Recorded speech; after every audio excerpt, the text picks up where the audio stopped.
Dominicana. Muy contento también él de poder compartir con ustedes y conocerles en la distancia a través de este medio que es el Zoom. Y bueno, esta mañana estamos como familia también para compartir con ustedes este momento tan especial, esta reunión principal de nuestra declaración de fe, de nuestra creencia, de nuestra convicción, ¿no? Y realmente en esta mañana quisiera compartir algo que en esta semana estuve viendo allí en Lucas capítulo 23,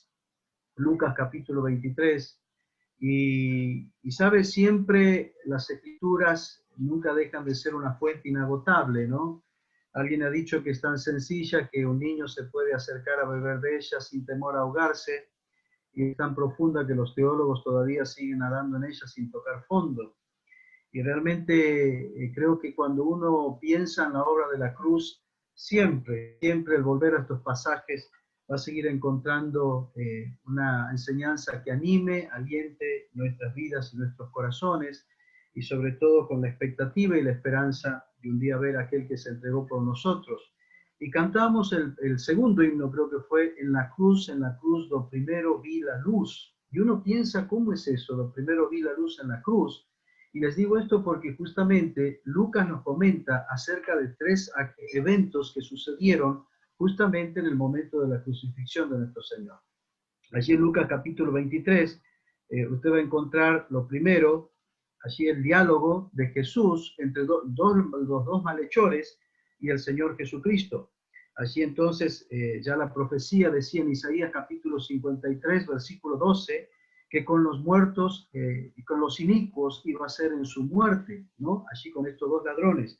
Nos cuenta el Evangelio apócrifo de Nicodemo, así le llaman, allí aquel hombre que se encontró con Jesús en San Juan capítulo 3, que el nombre de estos dos ladrones, uno el de la izquierda fue Gestas, así era su nombre, según cuenta este Evangelio apócrifo, y el otro era Dimas, así se llama el segundo nombre de mi mamá, que está presente acá con nosotros, y justamente dentro de toda la historia, cuando uno ve la representación de Jesús, y siempre lo va a ver en el crucifijo con su cabeza inclinada hacia la derecha, dicen entonces los historiadores que justamente por eso se piensa que Dimas, estaba a la derecha, porque él estaba hablando y justamente haciéndole una promesa que todavía los teólogos siguen discutiendo si fue o no fue así, porque el Señor, y allí ellos le ponen una coma, porque dice en el verso 43, entonces Jesús le dijo, de cierto te digo, que hoy estarás conmigo en el paraíso. Algunos se animan diciendo que en el griego koiné, la expresión es de cierto te digo, coma, hoy estarás conmigo en el paraíso. O sea, como diciendo algo futuro, de cierto te digo o te prometo que un día vas a estar en el paraíso. Y realmente lo hacen entonces detener a Jesús en su ascenso al cielo, dicen que no pudo haber sido así ahí, sino 43 días después. Entonces, aquí hay una promesa como sea en el momento, sea después, que este hombre, que era un ladrón, que en la mañana había sido rechazado, a la tarde había sido aceptado por el cielo, que a la mañana había sido condenado, bueno, a la tarde había sido perdonado por el cielo, y este ladrón que no tenía ninguna esperanza en la mañana, en la tarde, entonces tenía una vida y una vida eterna para disfrutar. Pero luego sucede otra cosa que me llamó la atención, y es el versículo 44 y el versículo 45. Quiero decir así el verso 45 y el 45 dice así, y el sol se oscureció y el velo del templo se rasgó por la mitad. El velo del templo se rasgó por la mitad. Seguramente usted habrá escuchado mucho acerca de este tema y es interesante porque estamos hablando de un templo, el segundo templo, no el primer templo que construyó Salomón, sino el segundo templo que construyó entonces Zorobabel después de salir allí la orden por parte de Ciro el Persa.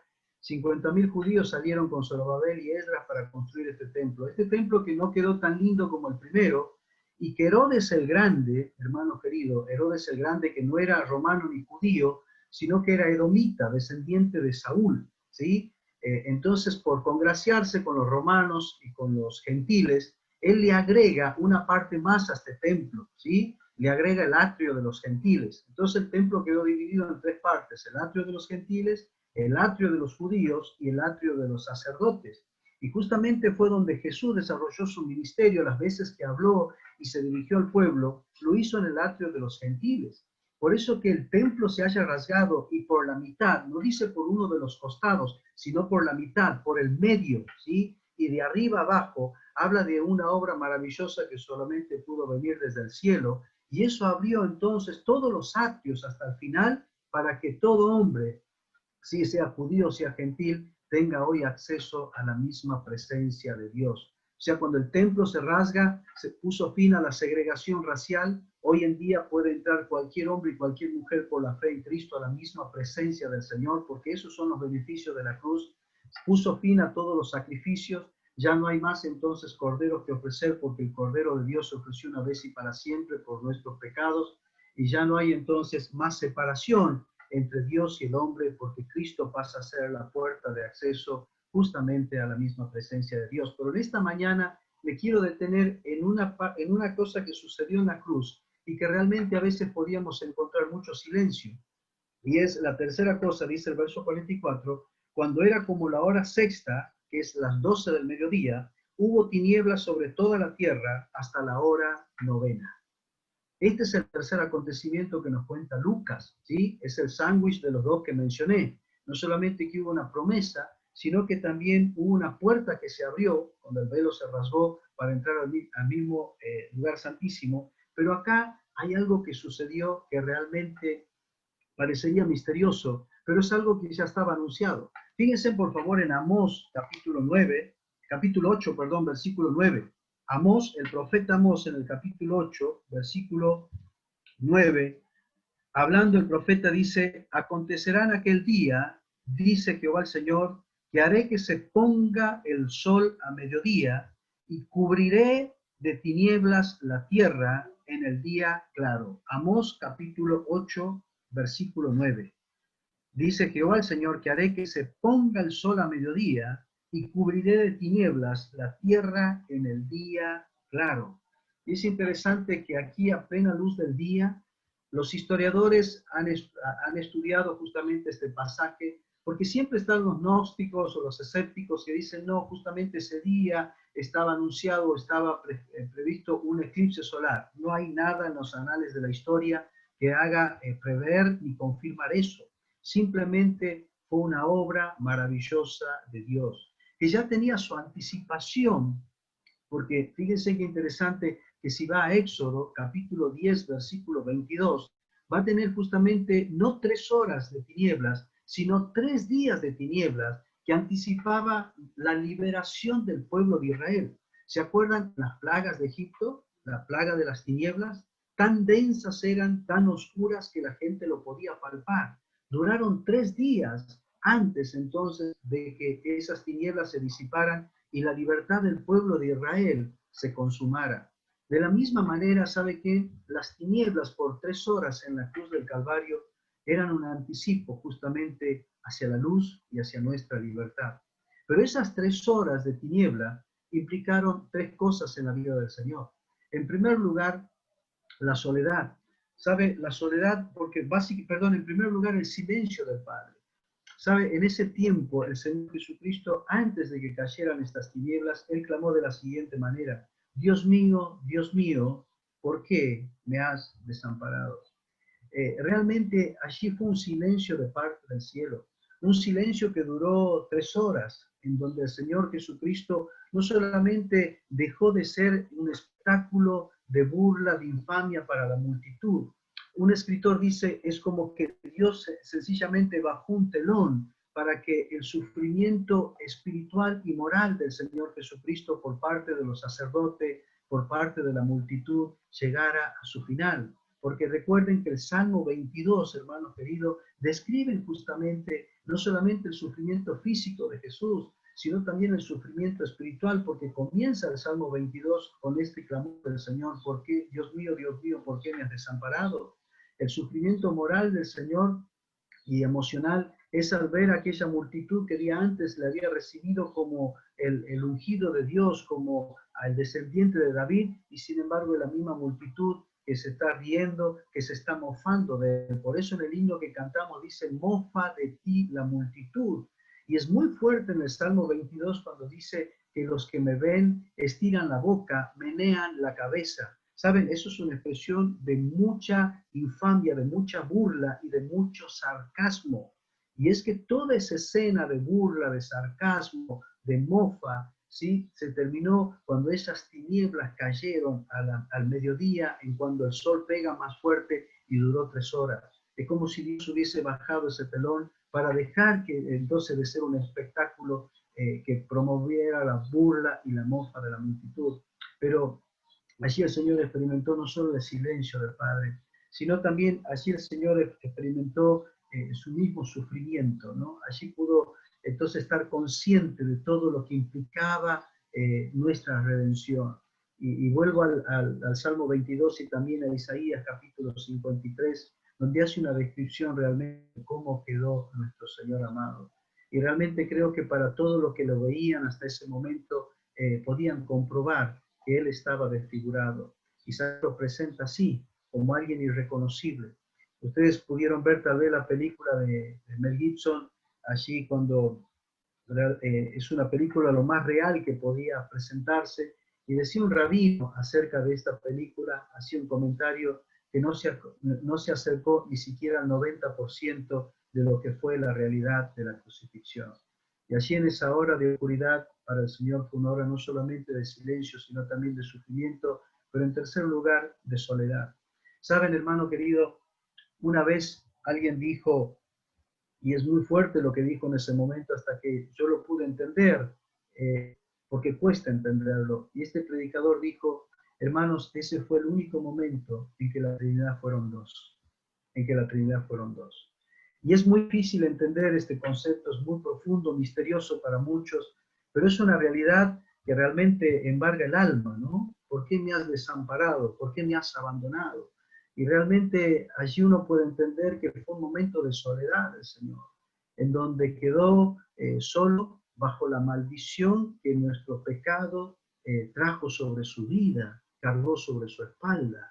El Cristo mismo quedó desamparado en su sufrimiento y en soledad, en medio de toda aquella densa oscuridad que no solamente lo quitó de la vista de los hombres, sino también de la vista y de la presencia del Padre, de la presencia del Espíritu de Dios. Miren, les dejo esto como inquietud, porque es algo lindo para poder ver hasta dónde fue, más allá de lo que les puedo decir, seguir ustedes indagando para ver lo que es la magnitud y la profundidad de la obra de la cruz. ¿Sabe por qué le digo esto? Porque tengo miedo que muchas veces, al celebrarlo todos los domingos, se haga una rutina, se haga una religiosidad y dejemos de apreciar y de ver realmente todo lo que implicó el sacrificio de nuestro Señor Jesucristo en la cruz del Calvario.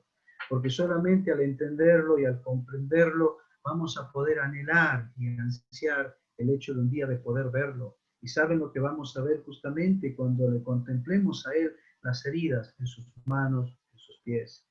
Esas heridas que nos habla del sacrificio que Él hizo en la cruz. Pero quiero terminar diciéndole que así como para el Señor las tinieblas implicó silencio, sufrimiento y soledad, para nosotros implicó el anticipo de la luz. Y simplemente quisiera a través de las Escrituras compartir algunos versículos. En primer lugar, compartir cómo nosotros apreciamos, o sea, no apreciaríamos tanto la luz que trajo realmente la cruz del Calvario para nuestras vidas, si no fuera que un día estuvimos en tinieblas. Dice en Colosenses capítulo 1, versículo 13. Vaya a Colosenses 1:13, por favor, para mirar cómo nosotros no fuimos distintos a lo que el Señor experimentó, pero por su gracia y por su misericordia, cuando Él murió y cuando Él resucitó, entonces fuimos trasladados, dice la Biblia, de un lugar de tinieblas a otro entonces de luz. Y dice así Colosenses capítulo 1, verso 13, la palabra de Dios dice, el cual nos ha librado de la potestad de las tinieblas y trasladado al reino de su amado Hijo. No apreciaríamos tanto la luz que brilla hoy a través de Cristo, que dijo, yo soy la luz, el que a mí viene no andará en tinieblas, sino que tendrá la luz de la vida. Nunca la apreciaríamos tanto si un día no entendiésemos que estuvimos también en tinieblas. en ese reino de tinieblas, comandado, dirigido justamente por este príncipe de las tinieblas, ¿no? Que experimentaba una derrota certera, contundente, ya anunciada y profetizada en Génesis capítulo 3, versículo 15. Y nosotros que estábamos en ese reino de tinieblas, hoy, por su obra en la cruz, por ese silencio, por ese sufrimiento, por esa soledad que el Señor experimentó en la cruz, justamente para ser el anticipo de nuestra libertad y de esa luz en la cual hoy estamos por su gracia y por su misericordia. Hermanos queridos, si en medio de toda esta oscuridad que el mundo vive, nosotros podemos ver y podemos tener incluso el privilegio de mirar hacia adelante, conociendo por la palabra profética todo lo que va a acontecer y va a suceder, fue porque un día fuimos librados del reino de las tinieblas y trasladados al reino de su amado Hijo, este reino de luz en la cual nosotros estamos y que debemos apreciar. Hoy si estamos en luz, es porque un día estuvimos en tinieblas. Apreciemos la luz que el Señor Jesucristo ganó allí en la cruz del Calvario para nosotros. Pero en segundo lugar, no apreciaríamos tanto la luz, ¿sí? Y no anunciaríamos esa luz si no hubiésemos entendido lo que significaba la tiniebla para nosotros. En 2 Timoteo 1:10, 2 Timoteo capítulo 1, verso 10, 2 Timoteo 1:10, dice el apóstol Pablo de la siguiente manera. Escuche bien lo que dice. Pero que ahora ha sido manifestada, ¿sí? Vamos versículo 9. Quien nos salvó y llamó con llamamiento santo, 2 Timoteo 1:9, no conforme a nuestras obras, según el propósito suyo y la gracia que nos fue dada en Cristo Jesús antes de los tiempos de los siglos, pero que ahora ha sido manifestada por la aparición de nuestro Salvador Jesucristo, el cual quitó la muerte y sacó a luz la vida y la inmortalidad por el Evangelio. Obviamente que no apreciaríamos la luz si no entendemos que un día estuvimos en tinieblas. Y al entender lo que significa hoy estar en luz, no solamente nos lleva a apreciarla, sino también a anunciarla. Hermanos, ¿cuántas veces nosotros somos dados a juzgar a aquellos que todavía viven en tinieblas? Y es que no estamos entendiendo. ¿Y cuántas veces hemos tal vez experimentado y exclamado, pero acaso no se dan cuenta? ¿Es que acaso no ven? ¿Es que acaso no alcanzan a percibir? No. Dice en 2 Corintios capítulo 4, versículo 4, que el Dios de este siglo cegó el entendimiento de los incrédulos, y la manera de cegarlos es justamente conservarlos y mantenerlos en oscuridad. Si nosotros hoy vemos, si nosotros hoy entendemos, si nosotros hoy podemos tener tranquilidad, certeza y seguridad en medio de tanto caos y confusión, es sencillamente porque un día el Evangelio de Cristo que llegó a nuestra vida por obra del Espíritu Santo abrió los ojos de nuestro entendimiento, haciéndonos resplandecer la luz de Cristo. Por eso esas tinieblas fueron el anticipo de esta luz que hoy tenemos y que podemos apreciar, pero que también debemos anunciar. Hermanos queridos, no nos olvidemos que ese es nuestro propósito, anunciar las virtudes de aquel que nos llamó de las tinieblas a su luz admirable, a su luz admirable. Por eso es que nunca vamos a apreciar más la luz sin recordar que estuvimos en tinieblas. Nunca vamos a anunciar con más vehemencia la luz, sino entonces entendemos lo que fue vivir en tinieblas.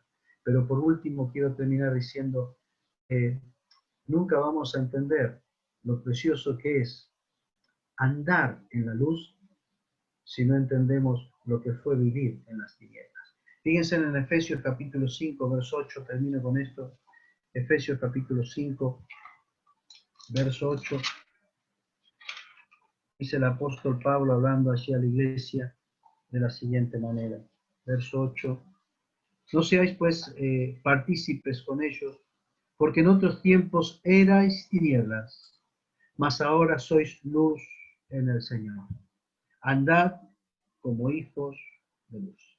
Andad como hijos de Dios. Antes erais tinieblas, mas ahora sois luz. Las tinieblas anunciaban y anticipaban esa luz en la cual nosotros hoy podemos no solamente apreciar, no solamente anunciar, sino también andar. Hermanos, que ya no andamos en tinieblas. El apóstol Pedro nos dice que aquel día no nos debe sorprender como ladrones porque no estamos en tinieblas, sino en luz. Y es que ese es el propósito del Hijo de Dios en este tiempo. Andar justamente en luz. Caminar en esa luz que nuestro Señor Jesucristo sacó justamente allí en la cruz del Calvario, la luz y la inmortalidad por el Evangelio. Transitar en la luz es justamente transitar de una manera que pueda alumbrar el camino en la cual muchos están. Por eso estas tinieblas nos hablan no solamente de lo que significó para el Señor, un tiempo de silencio, de sufrimiento y de soledad, sino que también nos habla de lo que anticipaba, la luz que para nosotros hoy tiene que ser apreciada, anunciada y en la cual debemos andar. Por lo tanto, que la obra de nuestro Señor sea la que nos marque, nos motive en esta semana para apreciar esa luz que Él nos ganó, para hablar y anunciar esa luz que sacó a través del Evangelio y para andar en la luz, de tal manera que seamos luminares en medio de un mundo lleno de oscuridad. Que el Señor les bendiga, hermanos.